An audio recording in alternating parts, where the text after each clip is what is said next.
Hi everybody, it's Royal Ruby. I haven't done a video for a while, guys, so my apologies. I've been off the grid for a while. I'm going to Georgia. As you guys know, I'm going to be a peach. I'm going to be a Georgia peach for about 2 weeks. But it was pretty rough this week. We were preparing for the winter storm. As you know, Izzy is tearing up the Northeast right now. I mean, it's unbelievable what's going on with the weather right now. So, it's supposed to only be 28 degrees the night that I wanted to leave, which is January 22nd in Georgia, where I'm going to be staying. It's called Folkston, Georgia. And it's a beautiful, beautiful little town. It's close to all the places I want to visit. It's close to Amelia Island. It's close to Jekyll Island, St. Simons Island. It's close to all these really cool landmarks that I want to go to, these beaches that I want to go to. But within an hour's drive. But right now we have Izzy, and she's dropping the temperatures pretty low. So what I decided to do is to wait until Wednesday to leave, because the temperatures are going to be in the 30s, like 36, 37 for night sleeping, which I could do 28. I've done it before, but why should I? It's not like I have to hurry up and go on this trip. I'll just stay in my warm bed in my sticks and bricks, and I'll be leaving on Wednesday, it looks like now, which is 2 days after my birthday. My birthday is January the 24th, and I'm going to be leaving on like the 26th. So the campsite that I'm staying at, I just have to notify them and tell them that I'm going to be arriving 3 days later than initially planned. Because at this campsite, you don't have to pay up front. You pay when you get there. So I hope you enjoy the video today. I'm going to be talking to you about cold weather camping again and some more tips. As you can say, I've switched to a warmer cap. This is a ski cap, and it has these little sides that come down over your ears. And obviously I have a much warmer coat. This is my ski coat when I go skiing. This is what I wear. It's by Columbia. It's very, very warm. It's my Mr. Buddy heater. It's cranking out pretty good right now. Like I said in my prior video that I did, my cold weather camping video, which I'll link it to this video. You want to make sure you have your clearances on your Mr. Buddy, and you don't want to be too close to anything on the front. That's like 36 inches, I think, on the front, or 33. The back isn't important, but the sides are like 6 inches, and the top, I can't remember, but I'm good because I'm sitting on the van floor with my stand right now. I'm using a 1-pound propane tank. When I got up this morning, the van was 38 degrees, and so I turned it on, and now we're up into the 40s. I just turned it on, so I only have 35 square feet of space to heat, so it doesn't take me long. Now, as you can see, this is my breakfast that I'm going to do right now, and because I'm stealth camping on my, on my way down, there's going to be different types of setups for menus for breakfast. This toaster is going to be my go-to, and my microwave. So for instance, if I want to wake up and have toast, I want to have a waffle, I want to have a bagel, I just break out my little handy little toaster, and this pulls about 680 watts off my Jackery. And as you know, I can charge my Jackery as I drive. So it's not a big deal if I want to use my toaster, because when I go to drive to my next destination, I will be recharging my Jackery. I will be charging with electric when I get to my campsite, because that has electric there. And I can also charge with solar, as you know, but I don't think I'll have to use that. I'll be using the electric at the campsite. But for now, I'm drawing off my Jackery, and I'm going to be recharging as I drive with the DC charge to charge with my car. So yeah, that's the way you want to do it, guys. You don't want to make the mistake of, starting up your stove, unless you want to use that to warm up. I mean, I've done that already, but I think it's just so much easier if you can just stealth camp in the van, use as little amount of possible of fragrances or aromas leaving the van. So here's what I do. Take my toast or my waffles. First, I gotta turn the Jackery on. Push my waffles down. Waffles are popped. And they look awesome. That's how quick it is. Now you turn your Jackery off. And got my maple syrup, which doesn't have to be refrigerated this time of year, which makes it really, really nice. So I'm pouring some maple syrup on these puppies. Very good. Let's have a little teacup.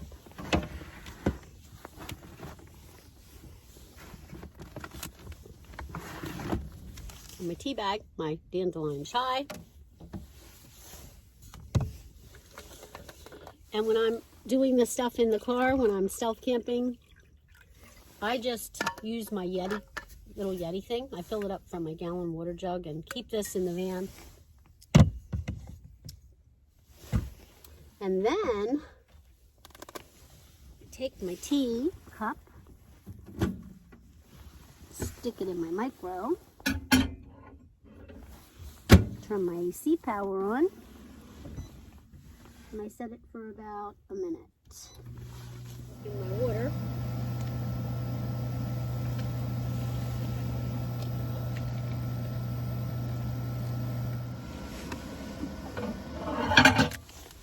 Tea bag, easy peasy. I already had my coffee this morning, so. But you can see that water is steaming, and I only had it in there a minute. Turn my Jackery off. Right now I'm down to 92% on my Jackery, which obviously I started out at 100%. I'm just going to let that steep a little bit. Oh, it is nice and warm. The temperature right now is 50 degrees. So that Mr. Buddy has really brought up. So we got our tea made. We're all situated here. As you can see, I got some dirty dishes. What I do with these is I just put them back here in my sink.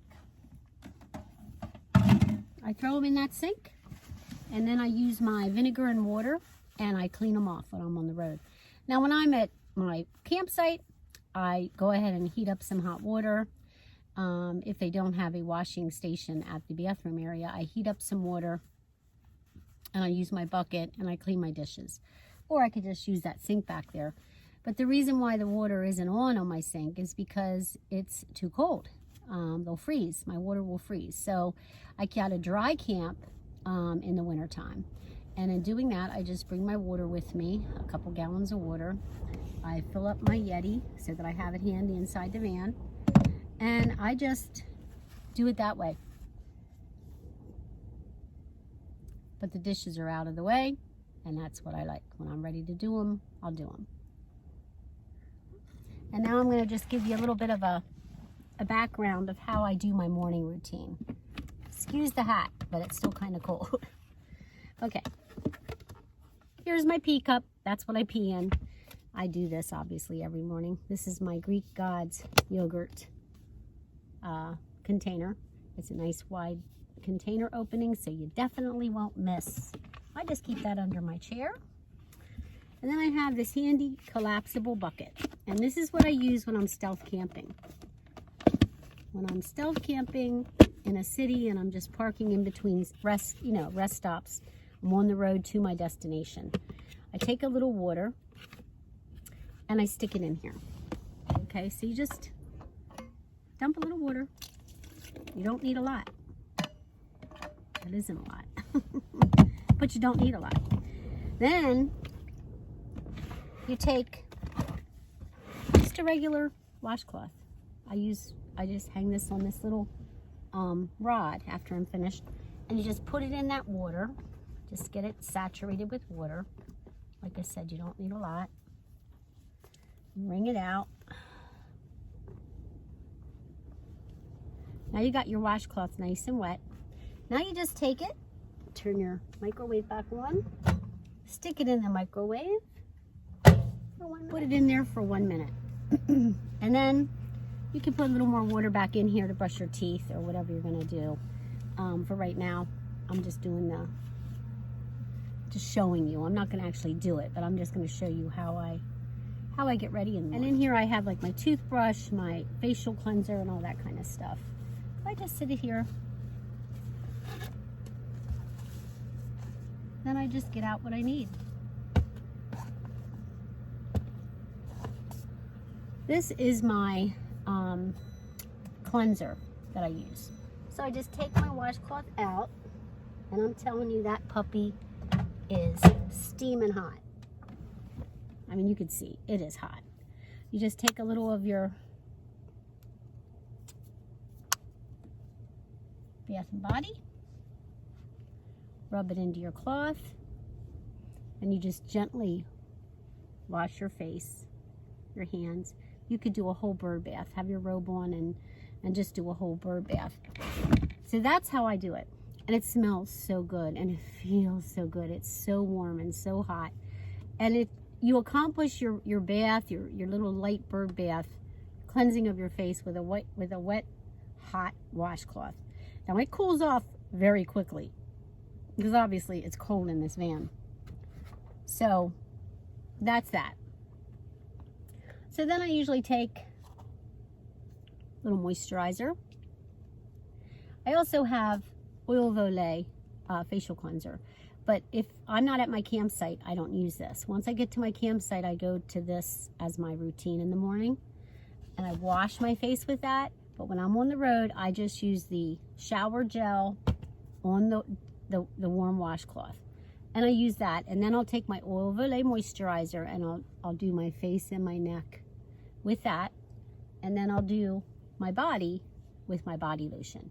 So this is what I keep my skin, that in the wintertime it gets really, really dry. So I always use a product like this that smells really good, just because it makes you feel good and it smells good and it's just fun. So then I use that. And then of course, the last but not least is my toothbrushing routine. I use an electric toothbrush and it has a charger. It's electric, it's AC powered, which when I usually on one of my journeys about 2 weeks out, I don't need to charge it, but just in case I bring my charger and I plug it in when I need to into my AC power of my Jackery and recharge it, because at the bottom you have like a recharging thing. I have my toothpaste and my dental floss. So I usually floss first, and then I take a little bit of water and I rinse and I spit into the bucket. And then I take my Yeti water and pour it over my toothbrush, brush my teeth, spit into the bucket. Now I take and I just throw that water outside the van because it's obviously dirty, and now I'm done. I did my morning routine. I put my bucket away. It just collapses easily. Goes back underneath my van. I have my makeup, which is here.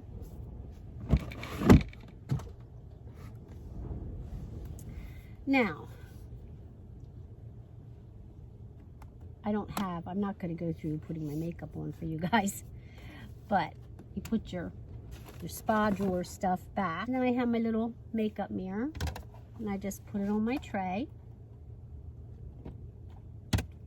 And then I have my little wet washcloth here so I can wipe my makeup fingers off when I'm finished doing my makeup. And then I have my tea right here.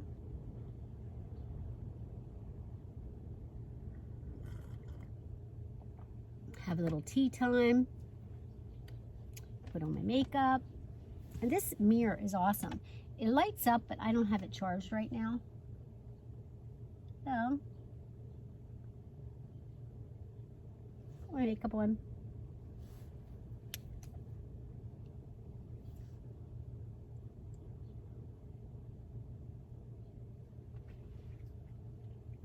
And there you are. This little mirror is awesome, and it stands up. It's kind of nice. I'll see if I can find a link to this. I can't remember where I bought this from, but it was only like 10 bucks. So the key ingredient to your morning routine when you're stealth camping, when you're on the road and you're going from one location to the other, is try to keep everything inside the van. That's the goal. So that's the purpose of this video, really, is to just show you guys how easy it is to stealth camp without having to leave your van. And this is how I'm going to do it when I'm on the road to Georgia. I only am going to spend 3 nights on the road. I'm only going to drive 4 to 5 hours a day, guys, because my eyes get really weird and they get blurry. So I can't drive longer than that. I just can't handle it. So yeah, that's my plan. And I'm excited about my trip because you know that my quartzsite trip was canceled because of a couple of different things, but I don't think it was a coincidence. I think that was God ordaining me not to go there for some reason. And now he has planned me to go to Georgia, which I'm quite happy about. The only problem is this storm Izzy came up the coast. Listen to that voice. So what I decided, because the temperatures are only going to be 27 degrees, the 22nd, the day I would arrive would be the 24th. So the 24th through the 27th are pretty cold. And then I think Wednesday they showed 37, which I can deal with that. Because you guys saw how quick. I mean, I was at 37 outside when I got into the van here. And I'm already up to 55 degrees with my Mr. Buddy. And I've only had it on not even an hour. So I can handle 37 degrees because the temps during the day are much warmer than Delaware. They're like up into the low 60s, high 50s. So I can handle those nighttime temperatures, but I cannot handle, I do not want to, I can handle it, but I don't want to do it, okay? I'd rather lay in my bed, in my sticks and bricks on a 27-degree evening. So that's my thing. So hopefully you guys got a good feel for what I do in the morning and how I stealth camp on the road and what I do. And it's so easy because I'm doing it all from inside the van. And I only dirtied my coffee cup this morning, which is back here in the sink to wash. And of course my coffee pot and my little basket that has to be rinsed out. And then the plate that I used and the spork that I used for my breakfast. That's it. And that takes a minute to take some vinegar and water and a paper towel and wipe it out and put it away. So everything is being done stealth. And that's why this video was created, so that you guys could see how easy it is when you're on the road in your minivan doing what you got to do without anybody noticing you. Nobody's going to notice you. The other thing I would recommend, you know how I have that little ice cube tray with the plants up on my dashboard? I don't have that out on my dashboard when I'm stealth camping. I put that away in my van and get it out once I get to my campsite, because you don't want to draw attention to your van. I do have a cargo carrier, but that's pretty common for people that are traveling on the coast to have a cargo carrier. But I don't want anything in the front of the van. That little solar light that I usually hang up there when I'm camping, I take that off, it just snaps off. I put it back in the back. You know, I try to keep things as stealth as I can. I keep those curtains closed so that they can't see into the back of the van. And then, of course, I keep the back reflective. I mean, how easy was that, guys? I hope you enjoyed the video. I'm soon going to be leaving on my trip. I'm excited to go to Georgia. I'm going to be a Georgia peach, like I said. And I'm going to go to Amelia Island. I'm going to go to Jekyll Island. Also, I think it's called St. Simon Island. Those are in Georgia. But the one beach, the Fernandina Beach, which is right there at the northernmost northern tip of Florida. Amelia Island is part of Fernandina Beach. I'm going to be going there as well. So I have a lot of fun things in store for us, a lot of cool video. So thanks so much, guys, for watching the video the whole way through. Don't forget to click to subscribe to my channel so you can be part of my family here. Also, click the bell for notifications so you know when I'm doing another video. You'll be notified. And if you like the video, give me a thumbs up. God bless you guys. Stay tuned for my next video, which I'm going to be doing on how I did my reflectix, which is basically a quick little video showing you how I finally resolved the problem that I had with the back window. I just could not get that thing to stay up. So stay tuned for that video. I'll be doing that one probably today or tomorrow. Okay? God bless you. Happy travels. Bye-bye.